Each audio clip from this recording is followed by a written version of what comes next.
Welcome to Franchise Empires.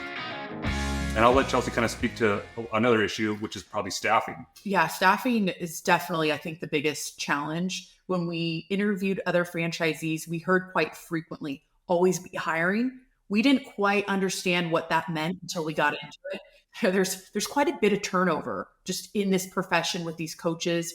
Our target demographic for a coach is usually someone who's in college. Their schedules are frequently changing. So are their attitudes about working. So, it's actually funny. Kevin, I tell everybody, Kevin's head of HR, which I think there's some irony in the fact that the police officer is head of HR.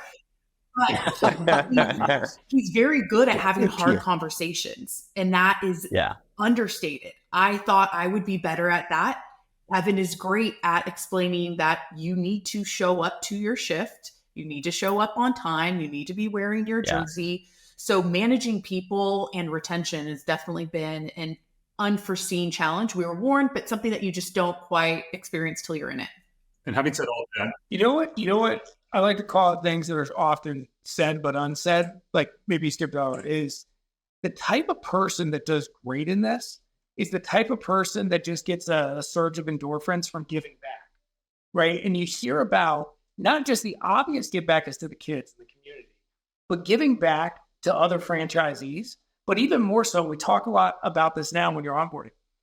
Teaching a young person, a college kid, that when you walk into a daycare to say hello to Debbie at the front desk and make eye contact, you think that's obvious once you get old, but you forget when you were 20, you probably weren't that bright either. And you would just put your head down and run in. And then that's the brand.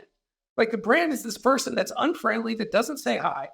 And so if you teach these young kids those little life lessons, the same way we teach the little kids, you start to build a community, you start to build a team. And listen, the people that are there, you'll have some winners that'll stay with you for 20 years. And you have some winners that come and go. And you'll have some people that aren't going to make it. That's the business. But the drive to constantly give back, and that's just what gets you excited about being alive. That's what makes this such a great business and such a great community. Yeah. No, I love just the transparent approach as far as highlighting kind of the pain points that you will face. And for anyone who's super new to franchising listening to this, I'll spare you, any confusion. Every franchise is going to have some challenge or pain point. No one has it all figured out. And honestly, a lot of them, labor is constantly just a factor, whether you're running a restaurant or a dog daycare center or, a youth soccer business. So definitely familiar with those woes. And I think audio team, if you can go back for the last 5 minutes, this question should be in earlier in the episode. Okay, cool. Yeah, thanks for calling that out, John. That's a great addition.